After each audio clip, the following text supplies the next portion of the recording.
What is one of the worst decisions that you've made for your music career? It's kind of a culmination of things. I'm going to take my time with this. I know that this is probably something that we'll touch on quite a bit in this interview. Lacking control of ego is a great way to put some pressure on your career and those you're working with. I think that is a fast way to have like a kind of career suicide or something along those terms, is having too big of an ego. I think that kind of pours over into like a lot of different things, like just having general control and maintaining humility at the same time that there is like an importance to a level of ego and a level of knowing who you are. But I think that people just kind of get ahead of themselves sometimes. For me, that kind of poured over into like partying too hard and having a lack of respect for certain things. And for me and for music in general, partying is a big part of the culture. And it's like, I don't see it as necessarily a bad thing for a lot of people. I mean, I wouldn't have a career if it wasn't for like raves and Molly and like, a lot of these kind of things. But as someone that wants to have a lifelong career in music, getting sober was a huge decision for me. Having a lack of control of your ego and a lack of respect for people that you work with, or I think another second runner up would be if you're gonna date, make sure that it's with the right person that sees the value in having big goals and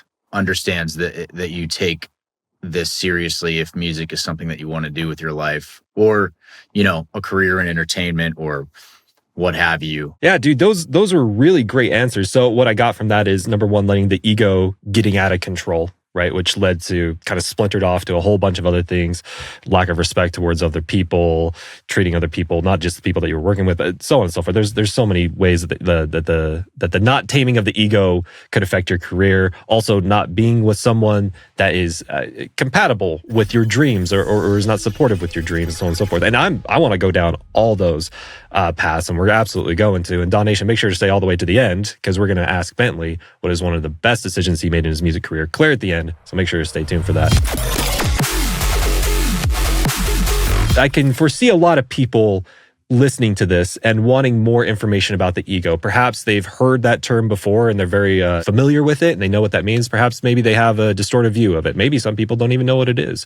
And so in your words, in your view, how would you define ego in this context of what we've been talking about? From my understanding, there's the ego and the id, and the id is kind of like what our spiritual composition of like what our true self is. And when you say like you have a heightened ego, it means like you have like bombastic or like enlarged depiction of yourself, or like who you think you deserve to be, or something that you haven't necessarily achieved yet when you have like a heightened ego. So I guess basically to avoid having too much of an ego, it's focusing more on just what matters now in the moment, which is just like consistently putting in the work. There's just no use in chasing things or trying to take things that aren't necessarily yours.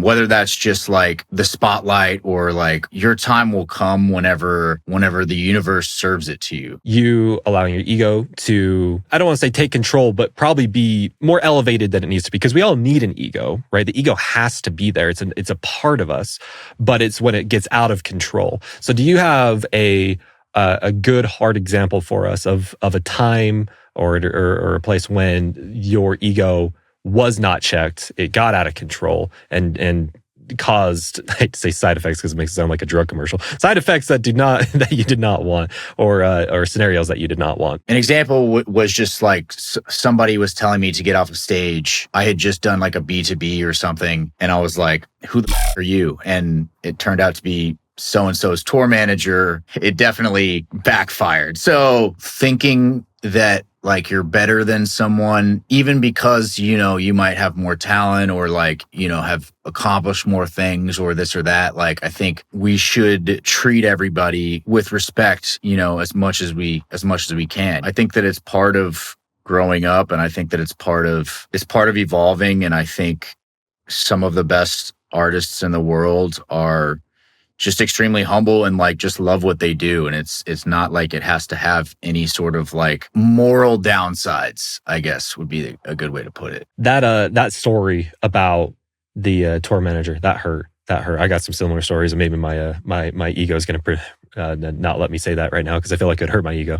How is your ego doing nowadays? I mean, it sounds like you've grown a lot as a person. You're not only aware of the ego and when it gets out of control. I mean, how do you still feel the, for lack of a better term, the old ego trying to creep its ugly head in? You're like, shut up, you know what I mean? Or are you the most humble person now? Like, is the ego completely under control? Where's Bentley out with his ego nowadays? This is a good conversation because I think it's probably important. The subject of ego does come up a lot. If I get like turned down by a girl, then I'm like egotistical about it. And I'm like, okay, well, I'm going to go get in the gym and work hard and make more money and build myself more to like meet this level of qualifications or whatever, you know what I mean? So there is like a fuel factor to how the ego works, I think, that drives people and artists to get to where they want to go. I think that it's absolutely necessary to have an ego, but I think it's also just how you approach and like react to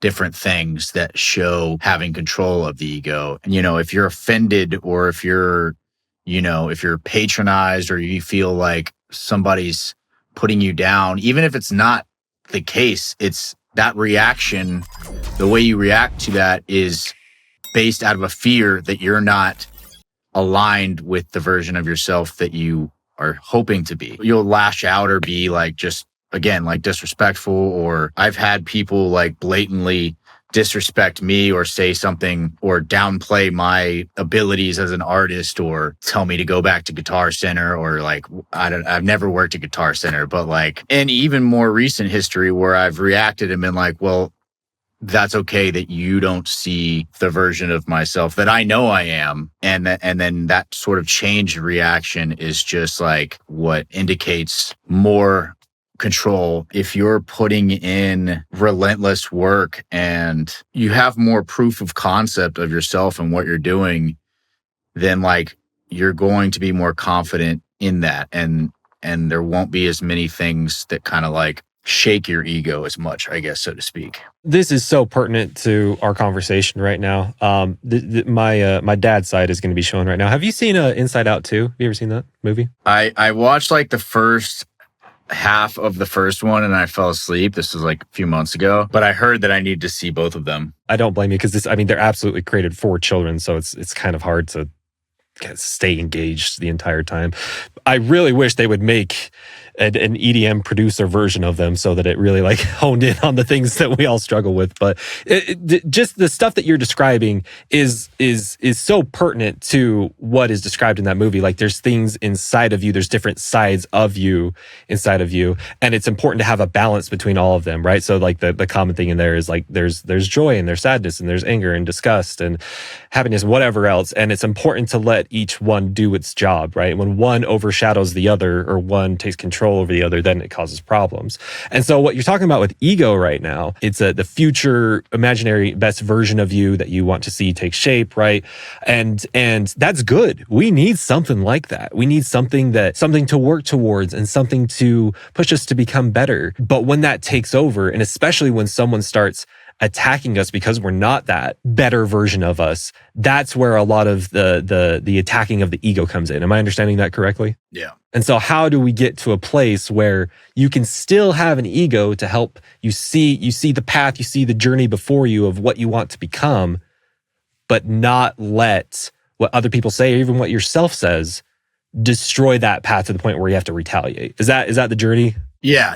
I mean, the ego side is what's causing you to be more like, oh, I need this, or if I don't have this, then I don't have that. Like then I'm not worthy, or like, if this girl doesn't approve of me, or if this manager, if I don't get with this agent, then like I'm not, worth anything, or you know what I mean? There's a fine line between arrogance and confidence. And again, I think arrogance and ego comes out of a basis of fear of not existing as the projection of who you think you are, in a sense. That's okay, because who you think you are is like what you're working towards. The confidence will come in the foundation of like building who you are. And if you're doing that, then you're just going to react differently to those kind of situations. It can be funny to be egotistical. Like, I mean, like, I don't know if you follow Ronnie Radke or anything like that. He is an example of someone that I think is funny, that like uses ego to be funny. He's still under control of the ego, right? He's